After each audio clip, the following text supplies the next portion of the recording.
Hi friends, Nishad പടിഞ്ഞാറ്റുമുറിയാണ്.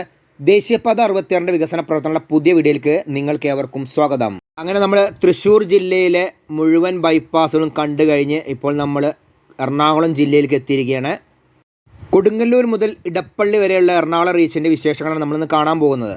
Kodungallur bypass കഴിഞ്ഞിട്ട് പിന്നീട് എറണാകുളം ജില്ലയിൽ കയറുമ്പോൾ ഫസ്റ്റ് ബൈപ്പാസാണ് പറവൂർ ബൈപ്പാസ്. അപ്പോൾ എറണാകുളം ജില്ലയിലെ തുടക്കത്തിൽ തന്നെ ഒരു പാലമാണ് വന്നിരിക്കുന്നത്, കോട്ടപ്പുറം പാലം. അതുപോലെ തന്നെ പലരും ചോദിക്കുന്ന ഒരു സംശയമാണ്, കൊടുങ്ങല്ലൂർ ബൈപ്പാസ് വന്ന് അവസാനിക്കുന്ന സിഗ്നലിൻ്റെ അവിടെ നിന്നും അതുപോലെ തന്നെ കോട്ടപ്പുറം പാലത്തിൻ്റെ ഇടയിൽ ആ ജംഗ്ഷനിൽ ഫ്ലൈ ഓവറോ അണ്ടർപാസുകളോ വരുന്നുണ്ടോ എന്നുള്ളത്. അങ്ങനെ എന്തെങ്കിലും റിപ്പോർട്ട് ഉണ്ടെങ്കിൽ ഉടനെ നമ്മളുടെ വീഡിയോ ഇറങ്ങുന്നതായിരിക്കും. പിന്നെ ഇതിൻ്റെ മുൻപ് ഇവിടെ കുറച്ച് പ്രശ്നങ്ങളുണ്ടായിരുന്നു. പാലത്തിന് വേണ്ടി നിർമ്മിച്ച തൂണുകൾ വെള്ളത്തിലുള്ള തൂണുകളുടെ അവിടെ ഉണ്ടായിരുന്ന കോൺക്രീറ്റുകൾ ഇളകി പോകുന്നു എന്ന് പറഞ്ഞ ന്യൂസ് ചാനലിലും അതുപോലെ തന്നെ പേപ്പറുകളിലും ഓൺലൈൻ മീഡിയകളിലൊക്കെ വാർത്ത ഉണ്ടായിരുന്നു. അതൊക്കെ നമ്മളിന്ന് കാണാൻ പോവുകയാണ്, എന്താണ് സംഭവം എന്നുള്ളത്. ഇപ്പോൾ ഞാനുള്ളത് എറണാകുളം റീച്ചിലെ ഫസ്റ്റ് പാലമായ കോട്ടപ്പുറം പാലത്തിൻ്റെ അവിടെയാണ്. അപ്പോൾ നിലവിലെ പാലം നിലനിർത്തിയിട്ട് വലത് ഭാഗത്തായിട്ടാണ് പുതിയ പാലം വരുന്നത്. പാലത്തിനോടനുബന്ധിച്ചിട്ടുള്ള പീറിൻ്റെ വർക്കുകളൊക്കെ എന്ന് വെച്ചാൽ കരയിലുള്ള പീറിൻ്റെ വർക്കും പീർ ക്യാപ്പിൻ്റെ വർക്കും പൂർത്തിയായിട്ടുണ്ട്. ഇനി വെള്ളത്തിലുള്ള പീറിന് വേണ്ടിയിട്ടുള്ള ബോർ പൈലിങ്ങും അതുപോലെ തന്നെ ഒക്കെ കഴിഞ്ഞിരിക്കുകയാണ്. ലൈനർ ഇറക്കിയിട്ടുണ്ട്, കേജ് ഇറക്കിയിട്ടുണ്ട്. ഇനി അതിൻ്റെ മുകൾ ഭാഗത്താണ് പൈൽ കേജ് വന്നിട്ടാണ് പീർ വരേണ്ടത്. അപ്പോൾ കോട്ടപ്പുറം പാലം കഴിഞ്ഞിട്ട് വി പി തുരുത്ത് എന്ന് വെച്ചാൽ ഒരു തുരുത്തുണ്ട്, അതാണ് വി പി തുരുത്ത്. കൊടുങ്ങല്ലൂർ കഴിഞ്ഞിട്ട് വി പി തുരുത്തിനെ ബന്ധിപ്പിക്കുന്നത് കോട്ടപ്പുറം പാലമാണ്. അതുപോലെ തന്നെ കോട്ടപ്പുറം പാലം കഴിഞ്ഞിട്ട് വരുന്ന മുത്തക്കുന്നം പാലമുണ്ട്. എന്ന് വെച്ചാൽ വി പി തുരുത്തും പറവൂർ ബൈപ്പാസും തുടങ്ങുന്ന സ്ഥലത്താണ് ഇപ്പോൾ ഈ മൂത്തക്കുന്നം പാലം വരാൻ പോകുന്നത്. അപ്പോൾ ഈ മൂത്തക്കുന്നം പാലത്തിൻ്റെ അവിടെയാണ് വിഷയമുണ്ടായിരിക്കുന്നത്. കൂടുതലായിട്ട് സൂം ചെയ്യാൻ പറയുന്നത്, സൂം ചെയ്ത് കഴിഞ്ഞാൽ വീഡിയോ ബ്ലർ ആവുന്നതാണ്. അപ്പോൾ ഈ ഭാഗത്തുള്ള തൂണിൻ്റെ അവിടെയാണ് പൊട്ടലുകൾ സംഭവിച്ചിരിക്കുന്നത്, കോൺക്രീറ്റിൻ്റെ പൊട്ടൽ കണ്ട് അതിനുള്ളിൽ നിങ്ങൾക്ക് കമ്പികൾ കാണാൻ സാധിക്കും. അപ്പോൾ ഇവിടെ ഇപ്പം എന്താ സംഭവം എന്ന് വെച്ച് കഴിഞ്ഞാൽ അതിൻ്റെ സാമ്പിളുകൾ national highway authority of India കൊണ്ടുപോയിട്ടുണ്ട്. ഉടനെ ടെസ്റ്റിംഗ് കഴിഞ്ഞിട്ട് വീണ്ടും അതിൻ്റെ പണികൾ ആരംഭിക്കുന്നതാണ്. ഇതുപോലെയുള്ള വിഷയം കോഴിക്കോട് ജില്ലയിലെ മൂരാട് പാലത്തിൻ്റെ അവിടെ ഉണ്ടായിരുന്നു. കാരണം ഒരു മഴക്കാലത്ത് കുറ്റ്യാടിപ്പുഴയിൽ വെള്ളം കയറിയ സമയത്ത് അവിടുത്തെ തൂണ് ചെരിഞ്ഞു. ഇപ്പോൾ ആ തൂണൊക്കെ റെഡിയാക്കിയിട്ട് എക്സ്ട്രാ ഒരു തൂണും കൂടി വെള്ളത്തിൽ വന്നു. എന്നിട്ടിപ്പം പാലം ഗതാഗതത്തിന് തുറന്നു കൊടുത്തിട്ടുണ്ട്. അപ്പോൾ മൂത്തക്കുന്നം പാലം കഴിഞ്ഞിട്ട് നിലവിലെ ദേശീയപാതയുടെ വലത് ഭാഗത്താണ് പണി നടന്നിരിക്കുന്നത്. പിന്നെ അതുപോലെ തന്നെ മൂത്തക്കുന്നം ജംഗ്ഷനിൽ ഒരു അണ്ടർപാസ് വന്നിട്ടുണ്ട്. അത് കഴിഞ്ഞിട്ട് പിന്നീട് വൈഡനിങ് പൂർത്തിയായി. പിന്നെ ഇവിടെ ഓൾറെഡി ഒരു ബൈപ്പാസ് ഉണ്ട് കേട്ടോ. എന്ന് വെച്ചാൽ മൂത്തക്കുന്നം ജംഗ്ഷൻ മുതൽ ലേബർ ജംഗ്ഷൻ വരെ ഒരു ബൈപ്പാസ് ഉണ്ട്. അപ്പോൾ അതൊന്നും കൂടി വൈഡനിങ് വെക്കുകയാണ്. അത് കഴിഞ്ഞിട്ടാണ് നമ്മുടെ പറവൂർ ബൈപ്പാസ് തുടങ്ങുന്നത്. അപ്പം മൂത്തക്കുന്നം ജംഗ്ഷനിൽ ഒരു അണ്ടർപാസ് വന്നിട്ടുണ്ട്. അത് കഴിഞ്ഞിട്ട് പിന്നീട് ഒരു ചെറിയ പാലമാണ്. പാലത്തിനോടനുബന്ധിച്ച് വലത് ഭാഗത്ത് പുതിയ പാലത്തിൻ്റെ പണികൾ പുരോഗമിച്ചുകൊണ്ടിരിക്കുകയാണ്. പിന്നെ അതുപോലെ തന്നെ പിന്നീടുള്ള നിലവിലെ ദേശീയപാതയുടെ രണ്ട് ഭാഗത്തും വെച്ചാൽ ബൈപ്പാസിൻ്റെ രണ്ട് ഭാഗത്തും മണ്ണിട്ട് ഉയർത്തി വരുന്ന വർക്കുകൾ നടന്നുകൊണ്ടിരിക്കുകയാണ്. അപ്പോൾ മൂത്തക്കുന്നം ജംഗ്ഷനിൽ വരുന്ന അണ്ടർപാസ് കഴിഞ്ഞിട്ട് പിന്നീട് ലേബർ ജംഗ്ഷനിലാണ് ഒരു അണ്ടർപാസ് വന്നിരിക്കുന്നത്. ഇവിടെ നിന്നാണ് നമ്മുടെ പറവൂർ ബൈപ്പാസ് തുടങ്ങുന്നത്. എന്തായാലും എറണാകുളം റീച്ചിലെ വർക്കുകളൊക്കെ അതിവേഗം മുന്നോട്ട് പോയിക്കൊണ്ടിരിക്കുകയാണ്. അപ്പോൾ ഇതിനു മുൻപ് ഞാൻ പറവൂർ ബൈപ്പാസിൻ്റെ ഒരു വീഡിയോ ഏകദേശം ഒരു മാസങ്ങൾക്ക് മുമ്പാണ് ഇട്ടിരിക്കുന്നത്. അതിൻ്റെ ലിങ്ക് ഞാൻ ഡിസ്ക്രിപ്ഷൻ ബോക്സിൽ കൊടുക്കാം. അതുപോലെ തന്നെ വീഡിയോൻ്റെ ലാസ്റ്റും കൊടുക്കാം. അതൊന്ന് കണ്ടു നോക്കുക. എന്നിട്ട് നിങ്ങളിത് കമ്പയർ ചെയ്യണം എത്രത്തോളം വർക്കുകൾ നടന്നിട്ടുണ്ട് എന്നുള്ളത്. അപ്പോൾ ഇതാണ് മടപ്ലാന്തുരുത്ത് എന്ന് പറഞ്ഞ സ്ഥലം കേട്ടോ. ഇവിടെയൊക്കെ ഫുള്ളായിട്ട് വൈഡനിങ് പൂർത്തിയായിട്ടുണ്ട്. അതുപോലെ തന്നെ ഈ ഭാഗത്ത് സോയിൽ സബ്ഗ്രേഡ് ചെയ്ത് വന്നിട്ടുണ്ട്. കുറച്ചും കൂടി ഇനി മണ്ണിട്ട് ഉയർത്തി വരേണ്ട പ്രദേശമാണ്. രണ്ട് ഭാഗത്തുമുള്ള ഡ്രൈനേജിൻ്റെ വർക്കാണ് നിങ്ങൾ ഈ കണ്ടുകൊണ്ടിരിക്കുന്നത്. അത് കുറച്ച് ഹൈറ്റിലാണ് വന്നിരിക്കുന്നത്. അപ്പോൾ അത്ര ഉയരത്തിലാണ് ഇനി മണ്ണിട്ട് വരേണ്ടത്. അതുപോലെ തന്നെ റോഡിന് കുറുകെയുള്ള കൾവേർട്ടിൻ്റെ നിർമ്മാണം, കാരണം ഇവിടെ ചെറിയൊരു തോടുണ്ട്, ആ തോടിന് ലെവലാക്കിയിട്ടാണ് ഇപ്പോൾ കൾവേർട്ടിൻ്റെ നിർമ്മാണം കഴിഞ്ഞിരിക്കുന്നത്. പിന്നെ അതുപോലെ തന്നെ ഇവിടെ നിന്ന് ഇനി അടുത്ത ഒരു പാലം എന്ന് വെച്ച് കഴിഞ്ഞാൽ ലേബർ ജംഗ്ഷനിലെ അണ്ടർപാസ് കഴിഞ്ഞിട്ട് ഫസ്റ്റ് പാലം ആരംഭിക്കുന്നത് ഇവിടെ നിന്നാണ്. ഈ പറവൂർ ബൈപ്പാസ് ഏകദേശം നമ്മളെ കണ്ണൂർ ബൈപ്പാസിൻ്റെ അതേ രീതിയിലാണ് വർക്ക് നടന്നിരിക്കുന്നത്. കണ്ണൂർ ബൈപ്പാസിൻ്റെ ഏകദേശം 3/4 ഭാഗത്തോളം പാലങ്ങൾ മാത്രമാണ്. അതേമാതിരി തന്നെയാണ് ഈ പറവൂർ ബൈപ്പാസിലും ഇഷ്ടം പോലെ പാലങ്ങളാണ് വന്നിരിക്കുന്നത്. പക്ഷേ വലിയ ഹൈറ്റ് ഇല്ലാത്ത പാലമാണെന്ന് മാത്രം. പാലം കഴിഞ്ഞിട്ടുള്ള ഭാഗത്തൊക്കെ ഇനി മണ്ണിട്ട് ഉയർത്തി വരേണ്ട പ്രദേശമാണ്. അതുപോലെ തന്നെ ഇവിടെയൊക്കെ റോഡിന് കുറുകെയുള്ള കൾവറിൻ്റെ നിർമ്മാണം കഴിഞ്ഞിരിക്കുന്നു. പിന്നീട് ഒരു അണ്ടർപാസ് വന്നിരിക്കുന്നത് മടപ്ലാന്തുരുത്ത് ആണ് വന്നിരിക്കുന്നത്. അതിനോടനുബന്ധിച്ചുള്ള ഫൗണ്ടേഷൻ വർക്ക് പൂർത്തിയായിട്ടുണ്ട്. രണ്ട് ഭാഗത്തുമുള്ള സ്റ്റീൽ ബൈൻഡിങ്ങിൻ്റെ വർക്കാണ് നടന്നുകൊണ്ടിരിക്കുന്നത്. അത് കഴിഞ്ഞിട്ടുള്ള ഭാഗത്ത് മണ്ണിട്ട് ഉയർത്തുന്ന വർക്കുകൾ പുരോഗമിച്ചുകൊണ്ടിരിക്കുകയാണ്. ഇവിടെയൊക്കെ ഇനി ആറി പാനലിൻ്റെ വർക്കാണ് വരാനുള്ളത്. കാരണം ഇവിടെയൊക്കെ ലെവലാക്കി. പിന്നെ അതുപോലെ തന്നെ ഈ ഭാഗത്തൊക്കെ സർവീസ് റോഡ് ഉണ്ട്. പിന്നെ എടുത്തു പറയേണ്ട ഒരു കാര്യം എന്ന് വെച്ച് കഴിഞ്ഞാൽ ഈ ഭാഗത്ത് മണ്ണ് വളരെയധികം ചതുപ്പ് നിലമാണ് ഇവിടെ ഉള്ളത്. പിന്നെ അതുപോലെ തന്നെ ഇഷ്ടം പോലെ വെള്ളക്കെട്ടൊക്കെ ഇരുന്നു. അവിടെയൊക്കെ ഇപ്പോൾ പുറത്തുനിന്ന് മണ്ണ് കൊണ്ടുവന്നിട്ടാണ് ഇവിടെ സോയിൽ അപ്ഗ്രേഡ് ചെയ്ത് വന്നിരിക്കുന്നത്. കാരണം ചെമ്മണ്ണ് കണ്ടോ നിങ്ങൾ, അത് ഇവിടുത്തെ മണ്ണല്ല, അത് പുറത്തുനിന്ന് കൊണ്ടുവന്നതാണ്. പിന്നെ അതുപോലെ തന്നെ ഇവിടെ റോഡിന് കുറുകൾ കൾവറിൻ്റെ നിർമ്മാണം കഴിഞ്ഞിരിക്കുന്നു. അങ്ങനെ പറവൂർ ബൈപ്പാസിലെ രണ്ടാമത്തെ പാലമാണ് നിങ്ങൾ ഈ കണ്ടുകൊണ്ടിരിക്കുന്നത്. പാലത്തിനോടനുബന്ധിച്ചുള്ള പീറിൻ്റെ വർക്കും പീർ ക്യാപ്പിൻ്റെ വർക്കും പൂർത്തിയായിട്ടുണ്ട്. ഇനി അതിന് മുകൾ ഭാഗത്ത് ബാരിങ്ങിൻ്റെ വർക്ക് സ്റ്റാർട്ട് ചെയ്തിട്ട് ഉടനെ തന്നെ ഗേർഡർ ഇൻസ്റ്റാളേഷൻ ആരംഭിക്കുന്നതാണ്. അപ്പോൾ ഇവിടം വരെയാണ് പാലം വരിക കേട്ടോ. പാലം കഴിഞ്ഞിട്ട് വരുന്ന ക്രോസ് ആയിട്ടുള്ള കോൺക്രീറ്റ് വാളാണിത്. അത് കഴിഞ്ഞിട്ട് പിന്നീട് മണ്ണിട്ടാണ് പോവുക. അപ്പോൾ ഇവിടെയൊക്കെ വർക്കുകൾ നല്ല വേഗതയിലാണ് പുരോഗമിച്ചുകൊണ്ടിരിക്കുന്നത്. അപ്പോൾ കോൺക്രീറ്റ് വാളിന് വേണ്ടിയിട്ടുള്ള ഫൗണ്ടേഷൻ വർക്ക് കഴിഞ്ഞിട്ട് സൈഡിൽ കോൺക്രീറ്റ് വാളിനുള്ള സ്റ്റീൽ ബൈൻഡിങ് പുരോഗമിച്ചുകൊണ്ടിരിക്കുകയാണ്. അത് കഴിഞ്ഞിട്ട് ഇവിടെയൊക്കെ ഫുള്ളായിട്ട് മണ്ണിട്ട് ലെവലാക്കിയാണ് വരുന്നത്. അത് കഴിഞ്ഞിട്ട് വീണ്ടും ഒരു പാലം ആരംഭിക്കുകയാണ്. ഇത് ചെറിയൊരു പാലമാണ്. പാലത്തിനോടനുബന്ധിച്ചുള്ള പീറിൻ്റെ വർക്കും പീർ ക്യാപ്പിൻ്റെ വർക്കും പൂർത്തി. ഇവിടെ ശ്രദ്ധിക്കേണ്ട ഒരു കാര്യം എന്ന് വെച്ച് കഴിഞ്ഞാൽ വളരെ ഹൈറ്റ് കുറഞ്ഞ പാലങ്ങളാണ്. കാരണം ഇവിടെ ചതുപ്പ് നിലങ്ങളായിരുന്നു. അപ്പം മണ്ണിട്ട് ലെവലാക്കി റോഡ് കൊണ്ടുപോകാൻ സാധിക്കാത്തതുകൊണ്ടാണ് ഈ ഭാഗത്തൊക്കെ അധികം പാലങ്ങൾ വന്നിരിക്കുന്നത്. ഈ പറവൂർ ബൈപ്പാസിൻ്റെ ഒരു പ്രത്യേകത എന്ന് വെച്ച് കഴിഞ്ഞാൽ ഈ പറവൂർ ബൈപ്പാസ് കടന്നു പോകുന്ന സ്ഥലത്തിൽ കൂടെ ചെറിയ റോഡുകൾ ക്രോസ് ചെയ്ത് പോകുന്നുണ്ടായിരുന്നു. ആ ക്രോസ് ചെയ്ത് പോകുന്ന റോഡുകൾക്കൊക്കെ ഇവിടെ അണ്ടർപാസുകൾ വന്നിട്ടുമുണ്ട്. പല സ്ഥലത്തും ദേശീയപാത 66 വികസനം നടക്കുന്ന സമയത്ത് ഇപ്പോൾ അണ്ടർപാസുകൾക്ക് വേണ്ടിയുള്ള പ്രതിഷേധങ്ങൾ നടന്നുകൊണ്ടിരിക്കുകയാണ്. പിന്നീട് അടുത്തതായിട്ട് ഒരു ചെറിയ 6 വരിപ്പാലം വന്നിരിക്കുന്നത് ഇവിടെയാണ്. ഇവിടെ തോട് കടന്നു പോകുന്നുണ്ട്. ആ തോടിന് കുറുകെയാണ് 6 വരിപ്പാലം വരുന്നത്. അതിനോടനുബന്ധിച്ചുള്ള ഫൗണ്ടേഷൻ വർക്കും രണ്ട് സൈഡിലുള്ള കോൺക്രീറ്റ് വാളിൻ്റെ നിർമ്മാണങ്ങളും പുരോഗമിച്ചുകൊണ്ടിരിക്കുകയാണ്. നിങ്ങൾക്കറിയാലോ, ദേശീയപാത 66 വികസനം വന്ന സമയത്ത് പല സ്ഥലത്തും അണ്ടർപാസുകൾ ഇല്ല എന്ന് പറഞ്ഞിട്ട് പ്രതിഷേധങ്ങൾ നടന്നുകൊണ്ടിരിക്കുകയാണ്.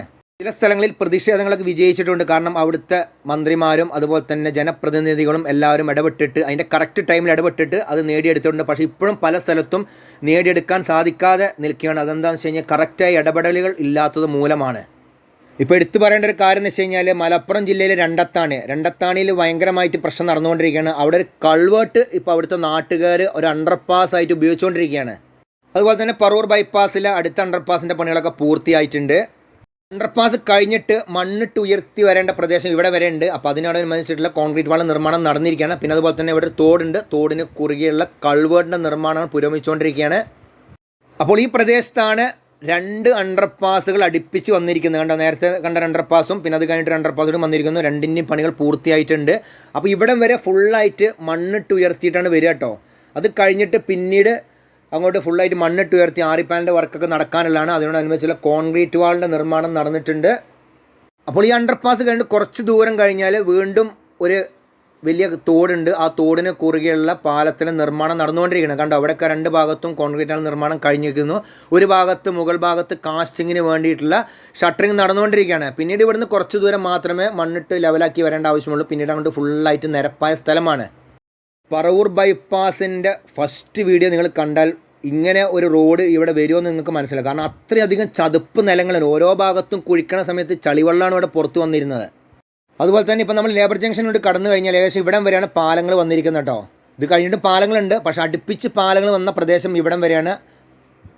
പിന്നീട് ഇവിടുന്ന് അങ്ങോട്ട് 3 വരിപ്പാതയുടെ വീതിയിലുള്ള ടാറിങ് പൂർത്തിയായിട്ടുണ്ട്. മറുഭാഗത്ത് ടാറിങ്ങിന് മുന്നോടിയായിട്ടുള്ള പ്രൈം കോട്ട് അടിച്ചിട്ടിരിക്കുകയാണ്.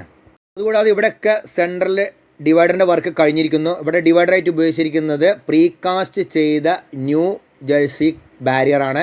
അത് കൊണ്ട് വെക്കുക മാത്രമേ ചെയ്തിട്ടുള്ളൂ. നമ്മൾ മലപ്പുറം റീച്ചിൽ അധിക സ്ഥലത്തും നമ്മൾ കണ്ടിരിക്കുന്നത് ഡിവൈഡറിൻ്റെ നിർമ്മാണം സിറ്റു കാസ്റ്റ് രീതിയിലാണ്.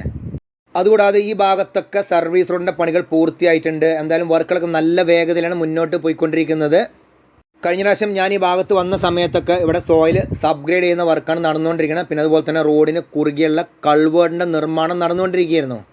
കഴിഞ്ഞ പ്രാവശ്യം ഞാൻ വന്ന സമയത്ത് ഇവിടെ മണ്ണെടുത്ത് താഴ്ത്തുന്ന വർക്കാണ് നടന്നുകൊണ്ടിരിക്കുന്നത്. ഏകദേശം കൾവേർട്ടിൻ്റെ വർക്കുകൾ പൂർത്തിയായിട്ടുണ്ട്. ഇതൊന്നും പ്രീകാസ്റ്റ് ചെയ്തതല്ല, ഇത് ഇവിടുന്ന് ഫുള്ളായിട്ട് കാസ്റ്റ് ചെയ്യുകയാണ്. മുകൾ ഭാഗത്ത് കാസ്റ്റിംഗ് പൂർണ്ണമായിട്ടുണ്ട്. അതുപോലെ തന്നെ ഇവിടെയൊക്കെ സർവീസ് റോഡും വരുന്നുണ്ട് കേട്ടോ. പിന്നീട് ഇവിടുന്ന് അങ്ങോട്ട് കുറച്ച് ദൂരം മാത്രമേ ടാറിംഗ് പ്രവർത്തനം നടക്കാത്തുള്ളൂ. പിന്നീട് ഇവിടുന്ന് അങ്ങോട്ട് ഫുള്ളായിട്ട് 6 വരിപ്പാതയുടെ വീതിയിലുള്ള ടാറിംഗ് വർക്ക് കഴിഞ്ഞിരിക്കുകയാണ്. 2 ഭാഗത്തുമുള്ള ക്രാഷ് ബാരിയർ നിർമ്മാണവും അതുപോലെ തന്നെ സെൻട്രൽ ഡിവൈഡറിൻ്റെ വർക്കുകളും പൂർത്തിയായിട്ടുണ്ട്. 2 ഭാഗത്തുമുള്ള സർവീസ് റോഡിൻ്റെ പണികൾ കഴിഞ്ഞിരിക്കുന്നു. ഇപ്പോൾ ഇവിടെ പോസ്റ്റുകൾ മാറ്റി സ്ഥാപിക്കുന്ന വർക്കുകൾ പുരോഗമിച്ചുകൊണ്ടിരിക്കുകയാണ്. ഈ ഭാഗത്ത് വർക്ക് ഏറ്റെടുത്തിരിക്കുന്നത് ഓറിയൻ്റലാണ്. അപ്പോൾ ഇവിടെയൊക്കെ വർക്കുകൾ ഫുള്ളായിട്ട് കഴിഞ്ഞിരിക്കുന്നു. പിന്നീട് ഇവിടുന്ന് അങ്ങോട്ട് സോയിൽ അപ്ഗ്രേഡ് ചെയ്ത് മാത്രം വന്നിട്ടുള്ളൂ. 2 ഭാഗത്തുമുള്ള ഡ്രൈനേജിൻ്റെ വർക്ക് പൂർത്തിയായിട്ടുണ്ട്. കഴിഞ്ഞ പ്രാവശ്യം വന്നതിനേക്കാളും ഏറ്റവും കൂടുതൽ വർക്കുകൾ നടന്ന പ്രദേശം ഇവിടെ കേട്ടോ. എന്തായാലും വർക്കുകളൊക്കെ പൂർണ്ണമായിക്കൊണ്ടിരിക്കുകയാണ്. രണ്ട് ഭാഗത്തുമുള്ള ഡ്രൈനേജ് കണ്ട നിങ്ങൾ കുറച്ച് ഹൈറ്റിലാണ് വന്നിരിക്കുന്നത്. അപ്പോൾ ഇവിടെ ഇനി മണ്ണിട്ട് ഉയർത്തി വരേണ്ട പ്രദേശമാണ്. അതുപോലെ തന്നെ റോഡിന് കുറുകെയുള്ള കൾവറിൻ്റെ നിർമ്മാണങ്ങൾ ഇവിടെ കഴിഞ്ഞിരിക്കുന്നു. ചില സ്ഥലത്ത് കൾവറിൻ്റെ നിർമ്മാണം നടന്നുകൊണ്ടിരിക്കുകയാണ്. അപ്പോൾ ഇതാണ് മുനമ്പം കവല. മുനമ്പം കവലയിൽ ഒരു അണ്ടർപാസ് വരുന്നുണ്ട്. അണ്ടർപാസിനോടനുബന്ധിച്ചിട്ട് മണ്ണെടുത്ത് താഴ്ത്തുന്ന പ്രവർത്തനങ്ങൾ പുരോഗമിച്ചുകൊണ്ടിരിക്കുകയാണ്. കഴിഞ്ഞ പ്രാവശ്യം വന്ന സമയത്ത് ഇവിടെ വർക്കുകൾ നടന്നിട്ടില്ല. ഇപ്രാവശ്യം വന്ന സമയത്ത് വർക്കുകൾ നടന്നുകൊണ്ടിരിക്കുകയാണ്. അന്ന് തന്നെ ഒരു സംശയം ഉണ്ടായിരുന്നു. പറവൂർ ബൈപ്പാസിൽ പല ചെറു റോഡുകൾ കടന്നു പോകുന്ന സ്ഥലത്തും അണ്ടർപാസുകൾ വന്നിട്ടുണ്ട്. പക്ഷേ ഇവിടെ അണ്ടർപാസിനോടനുബന്ധിച്ച് വർക്കുകളൊന്നും സ്റ്റാർട്ട് ചെയ്തിട്ടുണ്ടായില്ല. പക്ഷേ ഇപ്പോൾ വർക്കുകളൊക്കെ നടന്നുകൊണ്ടിരിക്കുകയാണ്. അപ്പോൾ മുനമ്പം കവല വരുന്ന അണ്ടർപാസ് കഴിഞ്ഞിട്ട് വീണ്ടും ഒരു പാലമാണ് വന്നിരിക്കുന്നത്. പാലത്തിന് വലിയ ഹൈറ്റ് ഒന്നുമില്ല. പാലത്തിനോടനുബന്ധിച്ചുള്ള പീറിൻ്റെ വർക്കും പീർ ക്യാപ്പിൻ്റെ വർക്കും പൂർത്തിയായിട്ടുണ്ട്. പിന്നെ അതുപോലെ തന്നെ ഇവിടെയൊക്കെ പാലം വരാനുള്ള കാരണം ഞാൻ നേരത്തെ പറഞ്ഞതാണ്. കാരണം ഇവിടെ ചതുപ്പ് നിലങ്ങളാണ്. ഇവിടെയൊക്കെ ഫുള്ളായിട്ട് സോയിൽ സബ്ഗ്രേഡ് ചെയ്ത് പോവുകയാണെങ്കിൽ തന്നെ കുറേ ടൈം പിടിക്കും. അപ്പോൾ ഇതുപോലെ സ്ഥലങ്ങളിൽ പാലത്തിൻ്റെ നിർമ്മാണം നടന്നു കഴിഞ്ഞാൽ വേഗം തന്നെ വർക്കുകൾ പൂർത്തീകരിക്കാൻ സാധിക്കുന്നതാണ്. ഇവിടെയുള്ള പീർ ക്യാപ്പ് കണ്ട നിങ്ങൾ നിലവിലെ ഭൂമിയുടെ അതേ ഹൈറ്റിൽ തന്നെ ഏകദേശം വന്നിരിക്കുന്നത്. കുറച്ചും കൂടി ഒന്ന് ഉയരം കൂടുന്നു മാത്രം. ഗാർഡർ വെച്ച് വരുമ്പോഴാണ് കുറച്ചൊന്ന് ഹൈറ്റ് വരിക. പിന്നെ അതുപോലെ തന്നെ ഇവിടെയൊക്കെ കൾവറിൻ്റെ നിർമ്മാണങ്ങളും നടക്കുന്നുണ്ട് പാലത്തിൻ്റെ അടിയിൽ കൂടെ കേട്ടോ. പിന്നെ വേറെ കാര്യം എന്ന് വെച്ച് കഴിഞ്ഞാൽ പറവൂർ ബൈപ്പാസ് കഴിഞ്ഞിട്ട് പിന്നീട് അടുത്തൊരു ബൈപ്പാസ് വരുന്നത് കൊല്ലം ആറ്റിങ്ങലിൽ മാത്രമുള്ളൂ. അതിന് മുൻപ് ഇതുപോലത്തെ ഒരു ബൈപ്പാസ് ഇല്ല. നമ്മൾ പോകുന്നത് ഇപ്പോൾ മലപ്പുറം ജില്ലയിൽ നിന്ന് തിരുവനന്തപുരം ഭാഗത്തേക്കാണ്. അതുകൊണ്ടാണ് അങ്ങനെ പറഞ്ഞത്. ഇവിടെ നിന്ന് അങ്ങോട്ട് പോയി കഴിഞ്ഞാൽ ഉണ്ട് എന്ന് വെച്ചാൽ കോഴിക്കോട് ഭാഗത്തും കണ്ണൂർ ഭാഗത്തൊക്കെ ബൈപ്പാസുകൾ ഇതുപോലെ കടന്നു പോകുന്നുണ്ട്. അതുപോലെ തന്നെ പാലത്തിൻ്റെ മുകൾ ഭാഗത്ത് വെക്കാനുള്ള PSC ഗാർഡർ ഇതിൻ്റെ അടുത്ത് തന്നെ കാസ്റ്റ് ചെയ്ത് വെച്ചിട്ടുണ്ട്. പറവൂർ ടൗൺ പൂർണ്ണമായി ഒഴിവാക്കിയിട്ടാണ് ഈ ബൈപ്പാസ് കടന്നു പോകുന്നത്. നിങ്ങൾക്കറിയാമല്ലോ പറവൂർ ടൗണിൻ്റെ ഒരു അവസ്ഥ. വളരെ ഇടുങ്ങിയ റോഡാണ്. അത് ചെറുവാഹനങ്ങൾക്കല്ല വലിയ വാഹനങ്ങൾക്കാണ് ഏറ്റവും കൂടുതൽ ബുദ്ധിമുട്ട് അതിൽ കൂടെ കടന്നു പോകാൻ. അതിനൊക്കെ പരിഹാരമായിട്ടാണ് ഇപ്പോൾ നമ്മളെ പറവൂർ ബൈപ്പാസ് വന്നിരിക്കുന്നത്. എന്തായാലും ഇതുപോലത്തെ ബൈപ്പാസുകൾ വരുന്ന സമയത്ത് സമയലാഭം വളരെ അധികമാണ് നമുക്ക്. കാരണം ബ്ലോക്കിൽ പെടേണ്ട, പിന്നെ അതുപോലെ തന്നെ വളവുകളൊന്നും ഉണ്ടാവുകയില്ല. അപ്പോൾ നമുക്ക് കിലോമീറ്ററുകളും കുറച്ച് കിട്ടും. പിന്നെ ഏറ്റവും വലിയൊരു കാര്യം എന്ന് വെച്ച് കഴിഞ്ഞാൽ ഇന്ധനക്ഷമതയാണ്. കാരണം ബ്ലോക്കിലൊക്കെ പെടുന്ന സമയത്ത് നമുക്ക് എത്രങ്ങാനും ഇന്ധനമാണ് നഷ്ടപ്പെടുന്നത്. പിന്നെ അതുപോലെ തന്നെ ഇങ്ങനെ വളവുകളും ഇതൊക്കെ വരുന്ന സമയത്ത് വണ്ടീൻ്റെ മെയിൻ്റനൻസ് അതൊക്കെ നമുക്ക് കുറഞ്ഞു കിട്ടും ഇതുപോലത്തെ ബൈപ്പാസ് വരുന്ന സമയത്ത്. ഇനി അടുത്തതായിട്ട് ഒരു ചെറിയ പാലമാണ്. ചിറ്റാറ്റുകരയിലാണ് പാലം വന്നിരിക്കുന്നത്. പാലം എത്തുന്നതിന് മുൻപുള്ള സ്ഥലങ്ങളൊക്കെ ഫുള്ളായിട്ട് സബ്ഗ്രേഡ് ചെയ്തിരിക്കുകയാണ്. ഇവിടെയൊക്കെ വെറും ചളിക്കട്ട് തന്നെ ഇരുന്നു കേട്ടോ. കഴിഞ്ഞ പ്രാവശ്യം മഴക്കാലത്ത് വന്ന സമയത്ത് ഇവിടെ നിന്നൊന്നും അങ്ങോട്ട് പോകാൻ തന്നെ സാധിച്ചിരുന്നില്ല. കാരണം ഇവരുടെ വാഹനങ്ങൾ പോയിട്ടും പല സ്ഥലത്തും താണു പോയിട്ടുണ്ട്. പിന്നെ അതുപോലെ തന്നെ ചളിയൊക്കെ ആകെ ഇളകി നിന്നിട്ട്. അപ്പോൾ പാലത്തിനോടനുബന്ധിച്ചുള്ള വർക്കുകളൊക്കെ അവസാന ഘട്ടത്തിലാണ്. ഇനി ഇതിൻ്റെ മുകൾ ഭാഗത്ത് ഗാർഡർ ഇൻസ്റ്റാളേഷൻ മാത്രം നടന്നാൽ മതി. കഴിഞ്ഞ പ്രാവശ്യം ഞാൻ വന്ന സമയത്ത് ഇവിടെ കാസ്റ്റിംഗ് മാത്രം കഴിഞ്ഞിട്ടുണ്ടായിരുന്നുള്ളൂ. എന്നിട്ട് വെള്ളം നനച്ചുകൊണ്ടിരിക്കുന്നു. ഇപ്പോൾ ഏകദേശം പൂർണ്ണമായിട്ട് പാലത്തിൻ്റെ പണികൾ പൂർത്തിയായിട്ടുണ്ട്. പറവൂർ ബൈപ്പാസിലെ ഈ സ്ഥലം എനിക്കൊരിക്കലും മറക്കാൻ സാധിക്കുകയില്ല. എൻ്റെ ബുള്ളറ്റിൻ്റെ ഫ്രണ്ട് വീല് ഇവിടുത്തെ ചളിയിൽ താഴ്ന്നു പോയി. അന്നൊരു മഴക്കാലത്താണ് ഞാനിവിടെ വന്നത്. അപ്പോൾ ഇവിടെ ഇതിൻ്റെ ഫൗണ്ടേഷൻ വർക്ക് നടന്നുകൊണ്ടിരിക്കുകയാണ്. അപ്പോൾ ഈ വർക്ക് നടക്കുന്നതിൻ്റെ അടുത്ത് വരെ ഞാൻ ഡ്രൈനേജിന് മുകൾ ഭാഗത്തു കൂടിയാണ് വന്നത്. അത് കഴിഞ്ഞിട്ട് കുറച്ച് ദൂരം ഉണ്ടായിരുന്നു. അപ്പോൾ അവിടെ നോക്കിയപ്പം മണ്ണ് നല്ല ടൈറ്റായി കിടക്കാനുണ്ട്. അങ്ങനെ ബുള്ളറ്റ് ഇറക്കിയതാണ്. ഇറക്കിയ വഴി ഫ്രണ്ട് വീല് നേരെ താഴ്ന്നു പോയി. ബുള്ളറ്റിൻ്റെ ഫ്രണ്ട് വീല് താഴ്ന്ന ഉടനെ തന്നെ ഞാൻ മറുഭാഗത്തോട്ട് ചാടിയിട്ടോ. അപ്പോഴത്തേക്കും പിന്നെ അവിടുത്തെ പണിക്കാരൊക്കെ വന്നിട്ട് ബുള്ളറ്റ് പൊന്തിച്ചെടുത്ത് തന്നു. പിന്നെ കുറേ ദൂരം പോയിട്ട് സർവീസ് ചെയ്തിട്ടാണ് വണ്ടി ശരിക്കൊന്ന് ഓടാൻ സാധിച്ചത്. ദേശീയപാത 66 വീഡിയോസ് എടുക്കുന്ന സമയത്ത് ഇതുപോലുള്ള കുറേ അനുഭവങ്ങൾ നമുക്കുണ്ട്. പക്ഷേ ബിഹൈൻഡ് ദ സീൻ എടുക്കാൻ വേറെ ആളില്ലാത്തതുകൊണ്ടാണ് നമുക്ക് അങ്ങനെ ഒരു വീഡിയോ ഇറക്കാൻ പറ്റാത്തത്. പിന്നെ ഇങ്ങനെയുള്ള വീഡിയോസ് എടുക്കാനുള്ള ഏറ്റവും വലിയ പ്രചോദനം നിങ്ങളാട്ടോ. നിങ്ങളുടെ കമൻസും ലൈക്കുമാണ് ഇതുപോലുള്ള ഓരോ വീഡിയോസ് എടുത്തിട്ട് നിങ്ങളിലേക്ക് എത്തിക്കാൻ എനിക്കുള്ളൊരു ശരിക്കും പ്രചോദനം തന്നെ പറയാം. അപ്പോൾ ചിറ്റാറ്റുകര വന്ന പാലം കഴിഞ്ഞിട്ട് പിന്നീട് ഒരു ഫ്ലൈ ഓവർ വന്നിരിക്കുക. എവിടെയെന്ന് വെച്ച് കഴിഞ്ഞാൽ പറവൂരിൽ നിന്നും ചെറായിക്ക് പോകുന്ന റോഡുണ്ട്. അതിന് കുറുകെയാണ് ഫ്ലൈ ഓവർ വന്നത്. ഈ ഫ്ലൈ ഓവറിന് ഒരു പ്രത്യേകത ഉണ്ട്. ഈ ഫ്ലൈ ഓവറിൻ്റെ ഒരു ഭാഗത്ത് ബോക്സ് ഗാർഡറാണ്, ഒരു ഭാഗത്ത് PSC ഗാർഡറാണ് ഉപയോഗിക്കുന്നത്. എന്ന് വെച്ചാൽ ഒരു ഭാഗത്തുള്ള 3 വരി കടന്നു പോകുമ്പോൾ ഒരു സൈഡിൽ ബോക്സ് ഗാർഡറും അത് കഴിഞ്ഞിട്ടുള്ള ഭാഗത്താണ് PSC ഗാർഡർ. അതുപോലെ തന്നെ മറുഭാഗത്തും വരുന്നത് കേട്ടോ. ഒരു ഭാഗം ബോക്സ് ഗാർഡറും പിന്നീട് PSC ഗാർഡറുമാണ് വരുന്നത്. കണ്ടവിടെ സ്റ്റേജ് നിർമ്മിച്ചിരിക്കണം കണ്ടോ നിങ്ങൾ. അവിടെയാണ് ബോക്സ് ഗാർഡർ വരുന്നത് കേട്ടോ. അപ്പോൾ ബോക്സ് ഗാർഡറിൻ്റെ വർക്ക് ഇപ്പോൾ നിലവിൽ നമ്മൾ കണ്ടിരിക്കുന്ന സ്ഥലം എന്ന് വെച്ച് കഴിഞ്ഞാൽ കാസർഗോഡ് ജില്ലയിലാണ് ബോക്സ് ഗാർഡറിൻ്റെ ഒരു വർക്ക് കണ്ടിരിക്കുന്നത്. ഇനിയിപ്പോൾ എവിടെയെങ്കിലും ഇതുപോലത്തെ ഒരു വർക്ക് നടക്കുന്നുണ്ടെങ്കിൽ ഒന്ന് കമൻറ്റ് ബോക്സിൽ കമൻറ്റ് ചെയ്യുക. നിങ്ങളുടെ കമൻസൊക്കെ അത്രയും വാല്യുബിൾ ആട്ടോ. കാരണം എന്ന് വെച്ച് കഴിഞ്ഞാൽ ഞാൻ വീഡിയോ എടുത്ത് വന്നതിന് ശേഷം എന്തെങ്കിലും മാറ്റങ്ങൾ അവിടെ സംഭവിച്ചിട്ടുണ്ടെങ്കിൽ നിങ്ങളൊന്ന് കമൻറ്റ് ബോക്സിൽ കമൻറ്റ് ചെയ്താൽ പിന്നീട് അടുത്ത വീഡിയോസിൽ നമുക്കത് ഉൾപ്പെടുത്താൻ സാധിക്കുന്നതാണ്. അതുപോലെ തന്നെ ചില സമയത്ത് നമ്മൾ വീഡിയോ എടുത്ത് പോകുന്ന സമയത്ത് അവിടെ അണ്ടർപാസിൻ്റെ പണികൾ വന്നിട്ടുണ്ടാവില്ല, പിന്നീടായിരിക്കും അണ്ടർപാസിൻ്റെ പണികൾ സ്റ്റാർട്ട് ചെയ്യുക. അപ്പം നിങ്ങളുടെ കമൻസിൽ കൂടിയാണ് എനിക്ക് ഇതുപോലത്തുള്ള കാര്യങ്ങളൊക്കെ മനസ്സിലാക്കാൻ സാധിക്കുകയുള്ളൂ. അപ്പോൾ ആ ചെറിയ ഫ്ലൈ ഓവർ കഴിഞ്ഞിട്ട് പിന്നീട് മണ്ണിട്ട് ലെവലാക്കി വന്ന പ്രദേശമുണ്ട്. അത് കഴിഞ്ഞിട്ട് പിന്നീട് 6 വരിപ്പാതയുടെ വീതിയിലുള്ള ടാറിങ് പൂർണ്ണമായി കഴിഞ്ഞിരിക്കുകയാണ്. 2 ഭാഗത്തുമുള്ള ക്രാഷ് ബാരലും അതുപോലെ തന്നെ സെൻട്രൽ ഡിവൈഡറുടെ വർക്കും കഴിഞ്ഞിരിക്കുന്നു. ഇവിടെയൊക്കെ സർവീസ് റോഡിൻ്റെ പണികൾ പൂർത്തിയായിട്ടുമുണ്ട്. അപ്പോൾ പറവൂർ ബൈപ്പാസിൽ മെയിനായിട്ട് പണികൾ നടക്കാത്ത സ്ഥലം എന്ന് വെച്ച് കഴിഞ്ഞാൽ അണ്ടർപാസ് വന്ന സ്ഥലത്തും അതുപോലെ തന്നെ പാലങ്ങൾ വന്ന സ്ഥലത്തും മാത്രമേ നടക്കാത്തത്. ബാക്കി എല്ലാ സ്ഥലത്തും ടാറിങ്ങിൻ്റെ വർക്കുകൾ കഴിഞ്ഞിട്ടുണ്ട്. കുറച്ച് ഭാഗത്ത് മാത്രമേ അതിനോട് ചേർന്നിട്ടുള്ള വർക്കുകൾ ഇപ്പോൾ ആരംഭിച്ചിട്ടുള്ളൂ. ഈ പ്രദേശമൊക്കെ മണ്ണിട്ട് ഉയർത്തി വന്ന സ്ഥലങ്ങളാട്ടോ. ഇവിടെയൊക്കെ 2 ഭാഗത്തും ഫ്രിക്ഷൻ സ്ലാബിൻ്റെ വർക്ക് നടന്നിരിക്കുകയാണ്. അതുപോലെ തന്നെ സോയിൽസ് അപ്ഗ്രേഡ് ചെയ്തിട്ടുണ്ട്. ഇപ്പോൾ ടാറിങ്ങിന് മുന്നോടിയായിട്ടുള്ള CTSBൻ്റെ വർക്ക് നടന്നുകൊണ്ടിരിക്കുകയാണ്. മണ്ണിട്ട് ഉയർത്തി വന്ന ഭാഗത്ത് RE ബ്ലോക്കിൻ്റെ വർക്കും നടന്നിരിക്കുന്നു. മഴ ഇല്ലാത്തത് കൊണ്ടാണ് ഇതുപോലെ നമുക്ക് വീഡിയോ എടുക്കാൻ സാധിക്കുന്നത്. മഴ വന്നു കഴിഞ്ഞാൽ ഇതിൻ്റെ മുകൾ ഭാഗത്തു കൂടെ ഒന്നും നമുക്ക് പോകാൻ സാധിക്കുകയില്ല, കാരണം ഫുള്ള് ചളിക്കട്ടായിരിക്കും. പിന്നെ ഇവിടെയൊക്കെ വർക്കുകൾ പുരോഗമിച്ചുകൊണ്ടിരിക്കുകയാണ്. അതുപോലെ തന്നെ കണ്ടോ 2 ഭാഗത്തുമുള്ള സർവീസ് റോഡിൻ്റെ ടാറിങ് കഴിഞ്ഞിരിക്കുന്നു. അതിനോട് ചേർന്നുള്ള ക്രാഷ് ബാരിൻ്റെ നിർമ്മാണവും കഴിഞ്ഞിട്ടുണ്ട്. ഇനി അടുത്തൊരു അണ്ടർപാസ് വന്നിരിക്കുന്നത് തെക്കേനാല് വഴിയിലാണ്. തെക്കേനാല് വഴി വന്ന അണ്ടർപാസിൻ്റെ പണികളൊക്കെ അവസാന ഘട്ടത്തിലാണ്. മുകൾ ഭാഗത്ത് ഗേർഡർ ഇൻസ്റ്റാൾ ചെയ്തിട്ട് ക്രോസ് ഗേർഡറിൻ്റെ വർക്ക് കഴിഞ്ഞിരിക്കുന്നു. ഇനി ഇതിൻ്റെ മുകൾ ഭാഗത്താണ് കാസ്റ്റിംഗ് ചെയ്യാനുള്ള. ഈ ക്രോസ് ഗേർഡർ എന്ന് പറഞ്ഞാൽ എന്താ സംഭവം എന്ന് മനസ്സിലായി നിങ്ങൾക്ക്? ഗേർഡറുകൾ തമ്മിൽ എന്ന് വെച്ചാൽ പീർ ക്യാപ്പിൻ്റെ മുകൾ ഭാഗത്ത് വന്ന ഗേർഡറുകൾ തമ്മിലുള്ള ഗ്യാപ്പ് ഫുള്ളായിട്ട് കോൺക്രീറ്റ് ചെയ്യുകയാണ്. അതാണ് ക്രോസ് ഗേർഡറിൻ്റെ വർക്ക്. ക്രോസ് ഗേർഡറിൻ്റെ വർക്ക് ഇല്ലാന്നുണ്ടെങ്കിൽ ഈ ഗേർഡർ ഇരിക്കുന്ന ബെയറിങ്ങിൻ്റെ മുകൾ ഭാഗത്താണ്. അപ്പോൾ ഗേർഡറുകൾ ഇളകാൻ സാധ്യതയുണ്ട്. അത് ഉറപ്പിച്ച് നിർത്താൻ വേണ്ടിയിട്ടാണ് ക്രോസ് ഗേർഡറിൻ്റെ വർക്ക് നടക്കുന്നത്.